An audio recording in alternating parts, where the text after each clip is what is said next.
마태복음 16장에서 17장입니다. 바리새파 사람들과 사두개파 사람들이 와서 예수를 시험하느라고 하늘로부터 내리는 표징을 자기들에게 보여달라고 요청하였다.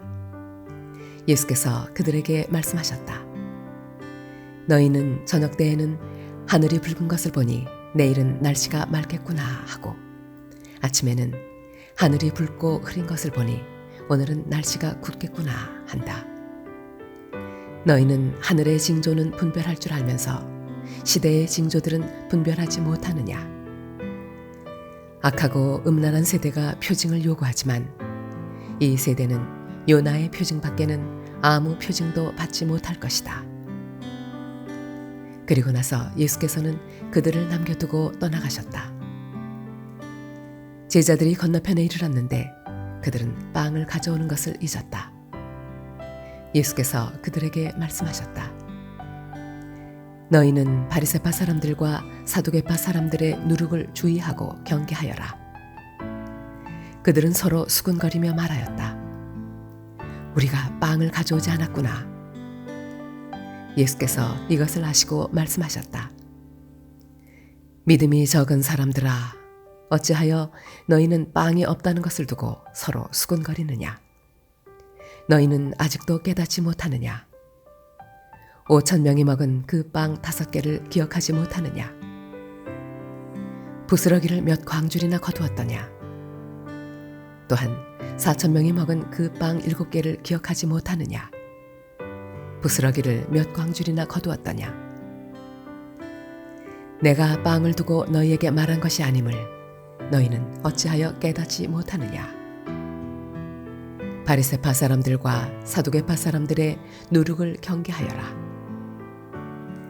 그제서야 그들은 빵의 누룩이 아니라 바리새파 사람들과 사두개파 사람들의 가르침을 경계하라고 하시는 말씀인 줄을 깨달았다.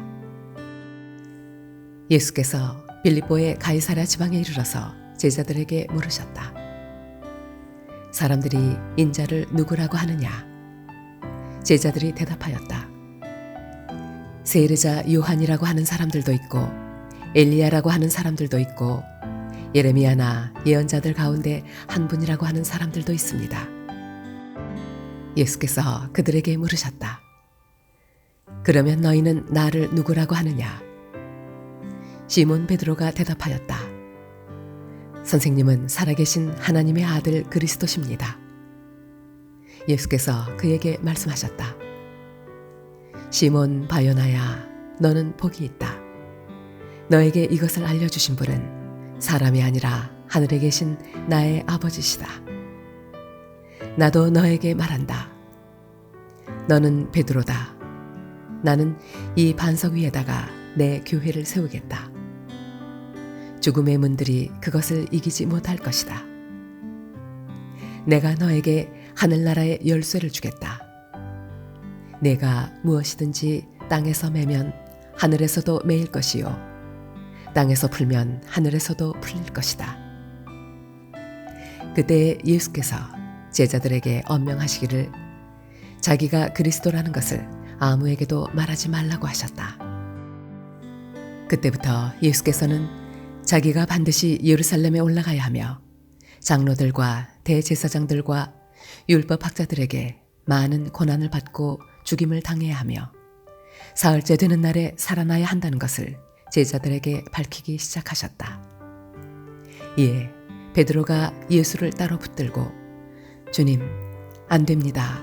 절대로 이런 일이 주님께 일어나서는 안 됩니다. 하고 말하면서 예수께 대들었다. 그러나 예수께서는 돌아서서 베드로에게 말씀하셨다. 사탄아, 내 뒤로 물러가라. 너는 나에게 걸림돌이다. 너는 하나님의 일을 생각하지 않고 사람의 일만 생각하는구나. 그때 예수께서는 제자들에게 말씀하셨다. 누구든지 나를 따라오려거든 자기를 부인하고 제 십자가를 지고 나를 따라오너라. 누구든지 자기 목숨을 구하고자 하는 사람은 잃을 것이요 나 때문에 자기 목숨을 잃는 사람은 찾을 것이다. 사람이 온 세상을 얻고도 제 목숨을 잃으면 무슨 이득이 있겠느냐. 또 사람이 제 목숨을 되찾는 대가로 무엇을 내놓겠느냐. 인자가 자기 아버지의 영광에 쌓여 자기 천사들을 거느리고 올 터인데 그때 그는 각 사람에게 그 행실대로 갚아줄 것이다. 내가 진정으로 너희에게 말한다. 여기에 서 있는 사람들 가운데는 죽음을 맛보지 않고 살아서 인자가 자기 왕권을 차지하고 오는 것을 볼 사람들도 있다. 그리고 엿새 뒤에 예수께서는 베드로와 야고보와 그의 동생 요한을 따로 데리고서 높은 산에 올라가셨다. 그런데 그들이 보는 앞에서 그의 모습이 변하였다. 그의 얼굴은 해와 같이 빛나고 옷은 빛과 같이 희게 되었다. 그리고 모세와 엘리야가 그들에게 나타나더니 예수와 더불어 말을 나누었다. 그때 베드로가 예수께 말하였다. 선생님, 우리가 여기에 있는 것이 좋습니다. 원하시면 제가 여기에다가 초막을 세 찧어서 하나에는 선생님을, 하나에는 모세를, 하나에는 엘리야를 모시도록 하겠습니다. 베드로가 아직도 말을 하고 있는데 갑자기 빛나는 구름이 그들을 뒤덮었다. 그리고 구름 속에서 이는 내 사랑하는 아들이다. 나는 그를 좋아한다. 너희는 그의 말을 들어라. 하는 소리가 들려왔다. 제자들은 이 말을 듣고서 얼굴을 땅에 대고 엎드렸으며 몹시 두려워하였다. 예수께서 가까이 오셔서 그들에게 손을 대시고 말씀하셨다. 일어나거라. 두려워하지 말아라. 그들이 눈을 들어서 보니 예수밖에는 아무도 없었다. 그들이 산에서 내려올 때에 예수께서 그들에게 명하셨다. 인자가 죽은 사람들 가운데서 살아날 때까지는 그 광경을 아무에게도 말하지 말아라. 제자들이 예수께 물었다. 그런데 율법학자들은 어찌하여 엘리야가 먼저 와야 한다고 합니까? 예수께서 대답하셨다. 확실히 엘리야가 와서 모든 것을 회복시킬 것이다. 내가 너희에게 말한다. 엘리야는 이미 왔다. 그러나 사람들이 그를 알지 못하고 그를 함부로 대하였다. 인자도 이와 같이 그들에게 고난을 받을 것이다. 그제서야 비로소 제자들은 예수께서 세례자 요한을 두고 하신 말씀인 줄을 깨달았다. 그들이 무리에게 오니 한 사람이 예수께 다가와서 무릎을 꿇고 말하였다. 주님, 내 아들을 불쌍히 여겨 주십시오. 간질병으로 몹시 고통받고 있습니다.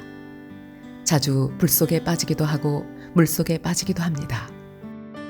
그래서 아이를 선생님의 제자들에게 데리고 왔으나 그들은 고치지 못하였습니다. 예수께서 말씀하셨다. 아, 믿음이 없고 비뚤어진 세대여. 내가 언제까지 너희와 같이 있어야 하겠느냐? 내가 언제까지 너희에게 참아야 하겠느냐? 아이를 내게 데려오너라. 그리고 예수께서 귀신을 꾸짖으셨다. 그러자 귀신이 아이에게서 나가고 아이는 그 순간에 나았다. 그때 제자들이 따로 예수께 다가와서 물었다. 우리는 어찌하여 귀신을 쫓아내지 못했습니까? 예수께서 그들에게 대답하셨다. 너희의 믿음이 적기 때문이다. 내가 진정으로 너희에게 말한다. 너희에게 겨자씨 한 알만한 믿음이라도 있으면 이 산더러 여기에서 저기로 옮겨가라 하면 그대로 될 것이요. 너희가 못할 일이 없을 것이다. 제자들이 갈릴리에 모여 있을 때에 예수께서 그들에게 말씀하셨다. 인자가 곧 사람들의 손에 넘어갈 것이다. 사람들은 그를 죽일 것이다. 그런데 그는 사흘째 되는 날에 살아날 것이다. 그렇게 말씀하시니 그들은 몹시 슬퍼하였다. 그들이 가버나움에 이르렀을 때에 성전세를 거두어들이는 사람들이 베드로에게 다가와서 물었다. 여러분의 선생은 성전세를 바치지 않습니까? 베드로가 대답하였다. 바칩니다. 베드로가 집에 들어가니 예수께서 먼저 말씀을 꺼내셨다. 시몬아, 네 생각은 어떠냐? 세상 임금들이 관세나 주민세를 누구한테서 받아들이느냐? 자기 자녀한테서냐? 아니면 남들한테서냐? 베드로가 대답하였다. 남들한테서입니다. 예수께서 다시 그에게 말씀하셨다. 그러면 자녀들은 면제받는다. 그러나 우리가 그들을 걸려 넘어지지 않도록 해야 하니 내가 바다로 가서 낚시를 던져 맨 먼저 올라오는 고기를 잡아서 그 입을 벌려보아라. 그러면 은전 한 잎이 그 속에 있을 것이다. 그것을 가져다가 나와 네 몫으로 그들에게 내어라.